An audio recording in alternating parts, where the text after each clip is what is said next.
Today, we've had a national tragedy.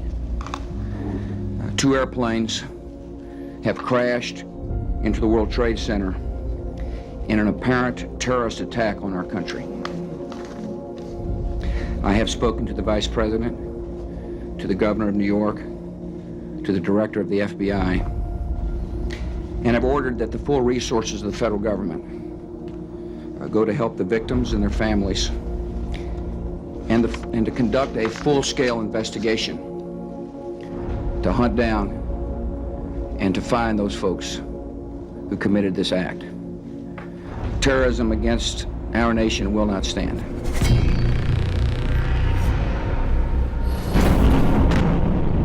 It's been 22 years since the worst terror attack on American soil. On the morning of September 11, 2001, the world watched in horror and disbelief as 4 coordinated terror attacks were carried out by Osama bin Laden's Al-Qaeda. The terror group first picked key buildings in New York City and Washington, D.C., and then hijacked 4 commercial airlines and finally executed their devious plot. 2 planes, minutes apart, crashed into the north and south towers of the World Trade Center in New York City. I didn't see what happened, but I saw people jumping out of the building just now. I'm trying to see if my sister's all right, because she's in that building.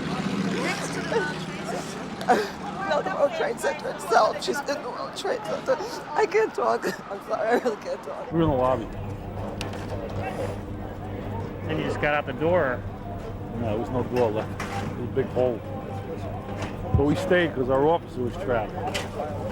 We didn't come out of there. We were trying to dig him out. He was alive. And then it collapsed again on us.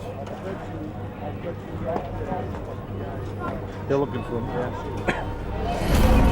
In less than 2 hours, the Twin Towers, each standing 110 stories tall, collapsed in a massive cloud of dust and debris. It hasn't quite sunk in yet what happened to me. I saw it on the video when I got back here at night.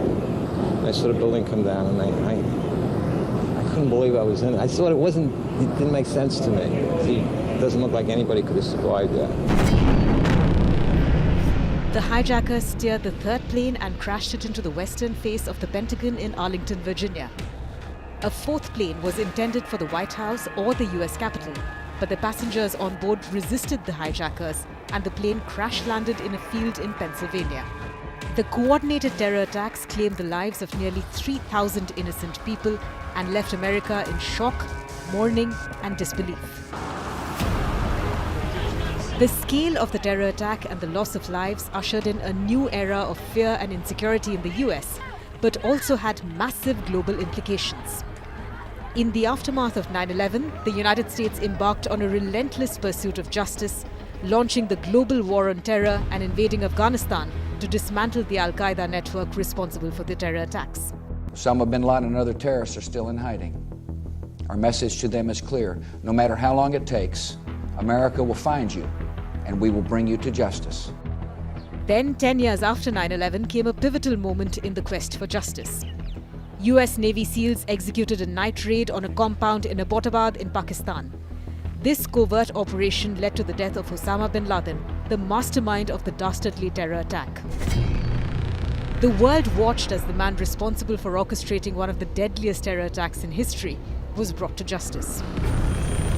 22 years after 9/11, nearly 40% of the victims are yet to be identified. The 9/11 Memorial and Museum at Ground Zero stands as a solemn tribute to the victims, survivors, and the heroes of that fateful day.